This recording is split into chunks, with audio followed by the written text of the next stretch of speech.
Hello বন্ধুরা, চলে এসেছি নতুন রেসিপি নিয়ে। দেখুন কত মুচমুচে, দোকানের মতো, দোকানের থেকেও টেস্টি ঝুরি ভাজা। আমার এই রেসিপিটা একবার হলেও বাড়িতে বানিয়ে খেয়ে দেখবেন। বিকেলের নাস্তায় বাচ্চারা এটা খুব ভালোবাসে। একবার হলেও বানিয়ে দেখবেন। দেখুন এটা হলো কাঠি ভাজা। এই দু রকমই আপনাদেরকে আমি বানিয়ে আজকে দেখাবো। দেখুন এটাও কত সুন্দর হয়েছে। চলুন তাহলে সময় নষ্ট না করে বানিয়ে নেওয়া যাক। ভালো লাগলে কমেন্ট করবেন। এখানে নিলাম বেসন 100 গ্রাম, স্বাদ মতো লবণ, আর দিয়ে দিব একটু লঙ্কা গুঁড়ো। আপনারা ইচ্ছে করলে লঙ্কাটা স্কিপও করতে পারেন।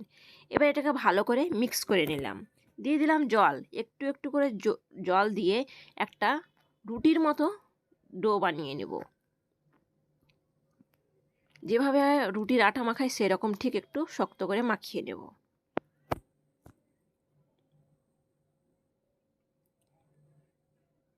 দেখুন এরকম মাখানো হয়ে গেছে। এবার এতে দিয়ে দেবো একটু কালার, জাফরান।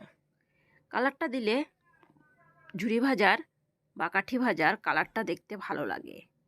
এবার এটাকে মাখিয়ে নেব। দিয়ে দেব সামান্য একটু কালো জিরে। কাঠি ভাজাটায় কালো জিরে দেবো, আর ঝুরি ভাজাটায় কালো জিরে দেবো না। এই মেশিনটা নিয়েছি, এই মেশিনটাই আমি বানিয়ে নেব। আগে আমি কাঠিগুলো ভেজে নেব। দেখুন এটার জন্য ঝুরি ভাজার জন্য, আর কাঠি ভাজার জন্য একটু মোটা করে দেবো। এটা ঢাকা দিয়ে 10 মিনিটের জন্য রেখে দিয়েছিলাম। দেখুন দিয়ে দিলাম জালি। এবার বেসনটাকে দিয়ে দেব। দেখুন কিভাবে আমি বানাচ্ছি। একটা আমি প্লেটের মধ্যে আপনাদেরকে একটু বানিয়ে দেখিয়ে দিচ্ছি। এই মেশিন আপনাদের না থাকলে আপনারা যে কোনো পলিথিনে বা ওই ঝান্নাতে এই কিছুতে বানাতে পারেন। আমার কাছে মেশিনটা আছে, সেই জন্য আমি বানিয়ে দেখালাম। নিয়ে নিয়েছি কড়াই। কড়াইয়ে তেল দিলাম। তেলটা গরম হয়েছিলে একটু একটু করে আপনাদেরকে বানিয়ে দেখাবো। দেখুন আগে আমি কাঠি ভাজাটা বানিয়ে নিচ্ছি।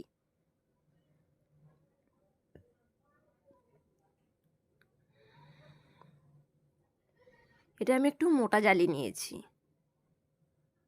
দেখুন দিয়ে দিলাম।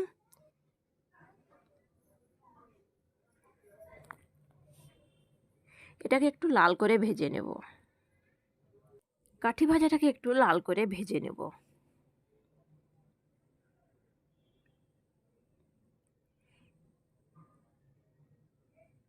অল্প তেলে ভাজছি, সেই জন্য এটাকে আমি একবার উল্টে দেব। দেখুন উল্টে দিয়েছি, লাল করে ভাজা হয়ে গেছে। এবার আমি এটাকে তুলে নেব।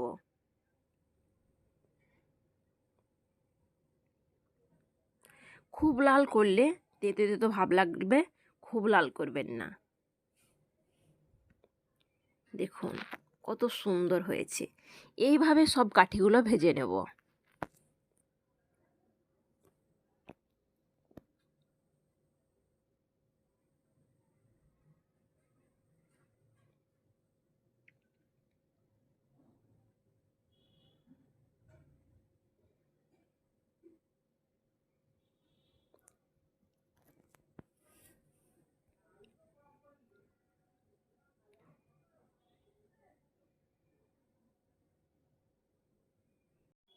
এইভাবে সব কাঠিগুলো ভেজে নেব।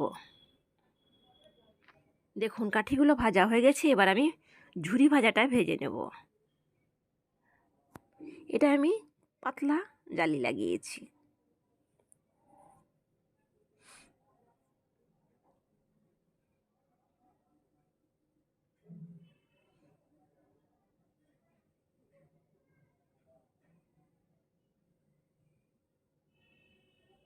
দেখুন কত সুন্দর হচ্ছে।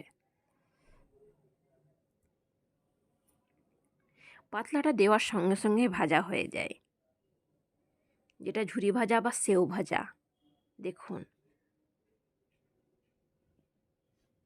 একবার উল্টে দিলাম। এইভাবে আবার এই ঝুরি ভাজাগুলো ভেজে নেব, বা ভুজিয়া, কেউ বলে ভুজিয়া, কেউ বলে সেও। দেখুন কত সুন্দর হয়েছে ভাজা।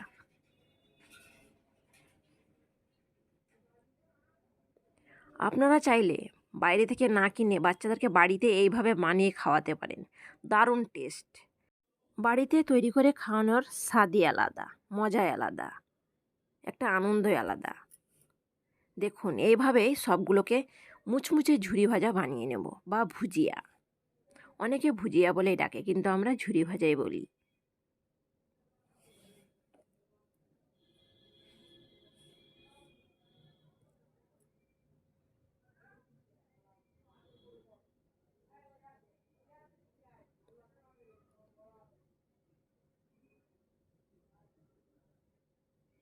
এই বেসনটা ঠিক একই রকম করে আলাদাভাবে আমি বানিয়ে মাখিয়ে রেখেছিলাম। কাঠি ভাজাটাই কালো জিরে দিয়েছি, কিন্তু এটার জালিটার ছিদ্রটা অনেক পাতলা, সেই জন্য এটা কালো জিরে দিইনি। জালিটা বন্ধ হয়ে যাবে সেই জন্য। দেখুন বন্ধুরা, বানানো হয়ে গেছে, সবগুলো ভেজে নেওয়া হয়ে গেছে। এবার আমি আপনাদেরকে পরিবেশন করে দেখাবো। দেখুন ঝুরি ভাজা ও কাঠি ভাজা কত সুন্দর হয়েছে। দেখুন আপনাদেরকে হাতে ভেঙে দেখাচ্ছি, কত মুচমুচে, কত দারুণ। দেখুন কত মুচমুচে, শব্দ শুনেই আপনারা বুঝতে পারবেন। আমার এই ঝুরি ভাজা কাঠি ভাজা রেসিপি যদি আপনাদের ভালো লাগে, অবশ্যই লাইক কমেন্ট শেয়ার করবেন। অনেক অনেক শেয়ার করবেন বন্ধুরা। স্কিপ না করে পুরো ভিডিওটা দেখার জন্য অনুরোধ করছি। আর আমার চ্যানেলে যদি নতুন বন্ধু হয়ে থাকেন, প্লিজ চ্যানেলটিকে সাবস্ক্রাইব করবেন, পাশে থাকা বেল আইকনটি বাজিয়ে দিবেন। ভালো থাকবেন বন্ধুরা, সুস্থ থাকবেন। ধন্যবাদ। আজকের রেসিপি কাঠি ভাজা ও